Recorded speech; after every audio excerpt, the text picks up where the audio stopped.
ఈ formula 1 car race ఏదైతే ఉందో దీని మీద కేసు రిజిస్టర్ అయింది కేటీఆర్ గారి మీద. అప్పటి మున్సిపల్ శాఖ మంత్రి, ఇప్పుడు సిరిసిల్ల ఎమ్మెల్యే. ఆనాడు ఏదైతే 55 కోట్ల రూపాయలు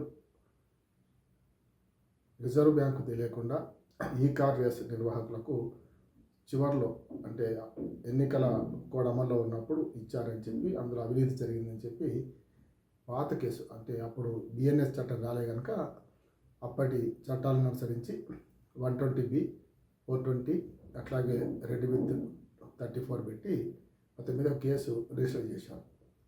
కేసు రిజిస్టర్ చేసిన తర్వాత ఇప్పటిదాకా ప్రజాక్షేత్రంలో మాటల తూటాలు పేలిన తర్వాత ఇప్పుడు లీగల్ బ్యాటింగ్ మొదలైందంటున్నాను.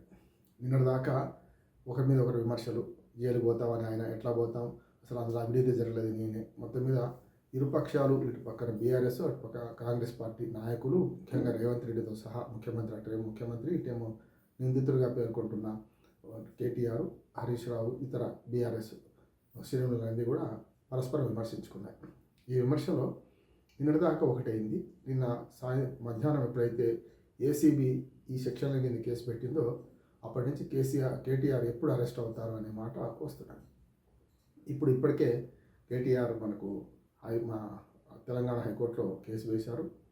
ఇది స్క్వాష్ పిటిషన్, ఇది తప్పుడు కేసు నా మీద బనాయించారు. ఎఫ్ఐఆర్ రిలీజ్ అయింది కనుక ఎఫ్ఐఆర్నే స్క్వాష్ చేయమని చెప్పి పిటిషన్ వేశారు. అందులో సాంకేతిక కారణాలు ఒకటి వచ్చినాయి. రెండవది ఆ బెంచి ఒక జడ్జి గారు లీవ్లో ఉండడం, శ్రావణ్ గారి బెంచ్కి పోవడం, మరో జడ్జి బెంచ్కి పోవడం, వారేమో స్క్వాష్ పిటిషన్ తీసుకోవడానికి వీల్లేదంటే మళ్ళీ మరి ఫుల్ బెంచ్ కోసం మనకేదైతే ప్రధాన న్యాయమూర్తి దగ్గర పోవడం, దాంతో మొత్తం మీద అది కొంచెం జాప్యం జరిగింది. చివరికి లంచ్ మోషన్ పిటిషన్ అలా అవుతుంది, ఇంకో పావు గంటల తెలుస్తుంది మనకు. ఈ లెవెల్లో ఇప్పుడు ఈ లీగల్ బ్యాటింగ్ మొదలైంది అంటున్నాను. లీగల్ బ్యాటింగ్లో ఏమవుతుంది అంటే నాకు తెలిసి వెంటనే రిలీఫ్ ఇవ్వరు. ఎందుకంటే శుక్రవారం పడ్డది, శని ఆదివారాలు సెలవులు కనుక అప్పుడు మొన్న అల్లు అర్జున్ అరెస్ట్ చేసినట్టు, లేకుంటే ఆనవాయితీగా పోలీసులు ఏం చేస్తారంటే 2 రోజులు సెలవుల ముందు అరెస్ట్ చేస్తారు. అరెస్ట్ చేయకుండా మధ్యంతర ఉత్తర్వులు ఇచ్చే అవకాశం ఉందని నేను అనుకుంటున్నాను. లీగల్గా నాకున్న పరిజ్ఞానం మేరకు మనం జడ్జి గారి సంతకం మనం పెట్టలేం, కానీ డాక్టర్ గారు అయితే తనకున్న నైపుణ్యంతో ఆపరేషన్ చేయగలుగుతారు. మాకు న్యాయవాదులకు వచ్చిన ఇబ్బంది ఏంటంటే లీగల్గా మేము విన్నవిస్తాం కోర్టుకి, కోర్టు తర్వాత నిర్ణయం తీసుకునేది జడ్జి గారి మీద ఉంటుంది. పాయింట్ ఉంటే తప్పనిసరి జడ్జి గారు నిర్ణయం తీసుకుంటారు. కానీ ఇక్కడ స్క్వాష్ పిటిషన్ వెంటనే అలౌ చేసి వెంటనే మీ మీద కేసు లేదు పొమ్మని అనే పరిస్థితి ఉన్నదనుకుంటున్నాను. ఇప్పటికే ప్రభుత్వ లీడర్లు వాదించారు, సమస్య లేదు, ఇది కేవలం అందులో మెన్షన్ చేశారు కనుక అవినీతి జరిగిందని అంటున్నారు. కనుక అవినీతి లేనప్పుడు అవినీతి నిరోధక చట్టం ఎక్కడి నుంచి వస్తుంది, వ్యతిరేక చట్టం ఎక్కడి నుంచి వస్తుందని ఇటు కేటీఆర్ న్యాయవాది వాదించారు. దీన్ని బట్టి ఏంటంటే కేసు ఒకవేళ ఈ 2 రోజులు 4 రోజులు టైం ఇచ్చి, లేకుండా వారం రోజులు టైం ఇచ్చి అప్పటిదాకా వీరిని అరెస్ట్ చేయకుండా, కేటీఆర్ని అరెస్ట్ చేయకుండా ఆర్డర్ వస్తుందని నేను అనుకుంటున్నాను. లేదు అనుకుంటే స్క్వాష్ పిటిషన్ అయితే వెంటనే ఇప్పుడు వెంటనే అమలు చేసి కేసు లేదు పొమ్మనే పరిస్థితి ఉండదు. చాలా తీర్పులు వచ్చినప్పుడల్లా ఇదే జరిగింది. మనకు స్క్వాష్ పిటిషన్ వెంటనే అలౌ చేయరు. అటు పక్కన 2 పక్షాల వాదనలు వినాల్సి ఉంటుంది, కాగితాలు కూడా చూడాల్సి ఉంటుంది. ఇప్పటిదాకా లీగల్ బ్యాటింగ్ లేకముందేమో మాటలతో అనుకున్నప్పుడు కాగితాలు ఏం చూపించలేదు కేటీఆర్. కానీ నిన్న రాత్రి దాదాపు గంటకు పైగా ప్రెస్ మీట్ పెట్టి అటు లగ్గిచర్ల కేసులో పట్నం నరేందర్ రెడ్డిని, కొడంగల్ మాజీ ఎమ్మెల్యే, ఆయన విడుదల సందర్భంగా ఆయనను కూర్చుని పెట్టి మాట్లాడించి తర్వాత తాను కూడా అన్ని కాగితాలు తీశారు. ఇప్పటిదాకా జరిగిన సిల్సిలా అంతా మొత్తం చెప్పుకొచ్చారు. ఏం జరిగింది, ఎట్లా జరిగింది, అసలు ఈ కార్ రేసు అనుమతి ఇవ్వడానికి మేము అనుమతి రావడానికి ఎంత కష్టపడ్డాం, చివరికి దేశంలో గర్వకారణంగా మన హైదరాబాద్ ఈ రేసు ఎట్లా నిర్వహించాం, ఇందులో స్పాన్సర్లు పారిపోయింది ఎట్లా, స్పాన్సర్ 110 కోట్లు రాలేదని చెప్పి చేతులు ఎత్తేసింది ఎట్లా, ఇందులో తర్వాత జరిగిన పరిణామాలు కూడా వివరించారు. లీగల్గా కొన్ని లాచెస్ ఉన్నాయి ఇందులో కేసులో తప్ప, అంటే వాళ్ళు చెప్తున్న దానిలో అవినీతి లేదు అనే వాదన కేటీఆర్ వినిపిస్తున్నారు. ఉదాహరణ చూసుకుంటే కేటీఆర్ వాదనలో ఈ కార్ రేస్ ఎట్లా వచ్చింది, దాన్ని ఎట్లా నిర్వహించినాం, 2023 మొదట్లో ఎట్లా నిర్వహించాం, ఫిబ్రవరిలో 23 అక్టోబర్లో వాళ్ళు 3వ విడత కట్టమని వారికి 55 కోట్లు కట్టమని వాళ్ళు నోటీసులు పంపడం, దాంతో అప్పటికప్పుడు పంపాల్సి వచ్చిందని చెప్పి ఆయన వివరణిస్తున్నాడు. 2 విడతలు పంపించాం, అక్కడ రిసీట్ ఉన్నాయి, అక్కడికి పోయినాయి, ఆ డబ్బులు పోగా మిగతా డబ్బులు పంపమని ఇప్పుడు కొత్త ప్రభుత్వానికి డిసెంబర్ 7 నాడు ప్రమాణ స్వీకారం చేసిన తెలంగాణ రాష్ట్ర ప్రభుత్వానికి రేవంత్ రెడ్డి ముఖ్యమంత్రిగా ఆయన పంపిస్తే వారు దాన్ని అశ్రద్ధ చేశారు. ఆఖరికి బ్రీచ్ ఆఫ్ కాంట్రాక్ట్ కింద ఇప్పుడు వాళ్ళు కేసు పెట్టారు ఇప్పుడు ఈ ప్రభుత్వం మీద.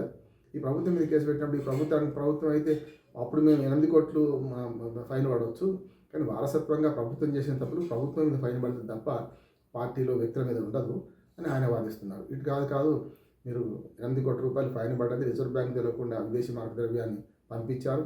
రెండోది ఏంటంటే 10 కోట్లు దాటితే హెచ్ఎండిఏ పర్మిషన్ ఇవ్వడానికి వీల్లేదు, అసలు హెచ్ఎండిఏకి దీనికి సంబంధం ఏంది అని ఇటుపక్కల వాదిస్తున్నారు. మొత్తం మీద ఏంటంటే ఇది టెక్నికల్ యాక్సెస్ ఉన్నాయని చెప్పి అంటున్నారు తప్ప టెక్నికల్గా నిబంధనలకు విరుద్ధంగా పోయినాయి అనే ముచ్చట వస్తుంది తప్ప ఈ డబ్బులను కేటీఆర్ వాడుకున్నాడనో కేటీఆర్ ఖాతాలోకి మరి తిరిగి వచ్చినాయనో ఎక్కడ ఆరోపణ అయితే లేదు. కానీ అధికారాలను వినియోగించి ఈ డబ్బును నటు పంపారు అనేది మాత్రం వస్తున్నది.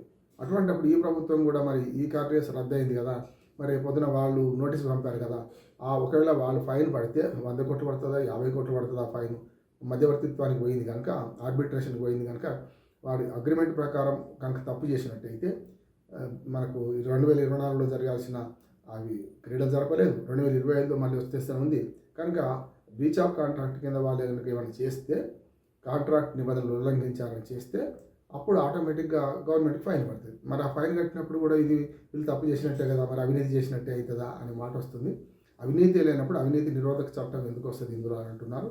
అందుకని అవినీతి నిరోధక చట్టంలో ఆ చట్టం ప్రకారం ఫార్మాలిటీగా గవర్నర్ పర్మిషన్ ఇచ్చారు తప్ప గవర్నర్ కక్ష కట్టు లేకుంటే గవర్నర్ ఏమన్నా ఇన్ఫ్లుయెన్స్ చేసే ఉండదని చెప్పి కేటీఆర్ అంటున్నారు. ఇప్పటి వరకు వన్ సైడే విన్నాం మనం, ఇది పక్కన కేటీఆర్ వాదనే విన్నాం, ప్రభుత్వ వాదనే ఉంది. ఇందులో అవినీతి ఎక్కడ జరిగింది, వేరే ఎక్కడ వంకర పెట్టారు, ఎవరికి డబ్బులు పోయినాయి, ఈ 55 కోట్లైనా ఇంకేమైనా ఎక్కువ పోయినాయా, అసలు మొత్తం మీద ఇవి కాకుండా జిహెచ్ఎంసీ నుంచి కానీ లేకపోతే హెచ్ఎండిఏ నుంచి ఇంకేమైనా డబ్బులు పోయినాయా, అప్పుడు మాత్రమే అవినీతి కిందకి వస్తుంది అని చెప్పి వాదన వినిపిస్తుంది. మరి అసెంబ్లీ సాక్షిగా ఇవాళ దాని మీద ధర్నాలు బయటకు వచ్చి అసెంబ్లీ భంగపరచడం, అసెంబ్లీ వాయిదా పడడం జరిగింది. ఇక లీగల్ బ్యాటింగ్ మిగిలింది. లీగల్ బ్యాటింగ్లో నేను అనుకున్నట్టే మరి నేను ఊహిస్తున్నట్టు ఇది స్క్వాష్ పిటిషన్ అలవ్ కాకపోవచ్చు, చివరగా ఆయనకు రిలీఫ్ దొరకవచ్చు. అరెస్ట్ చేయకుండా ఒక 1 వీక్ 10 days 4 days ఏదో మొత్తం మీద ఈ శని ఆదివారాలు అరెస్ట్ కాకుండా రిలీఫ్ లభించవచ్చు అని నేను అనుకుంటున్నాను. నమస్కారం.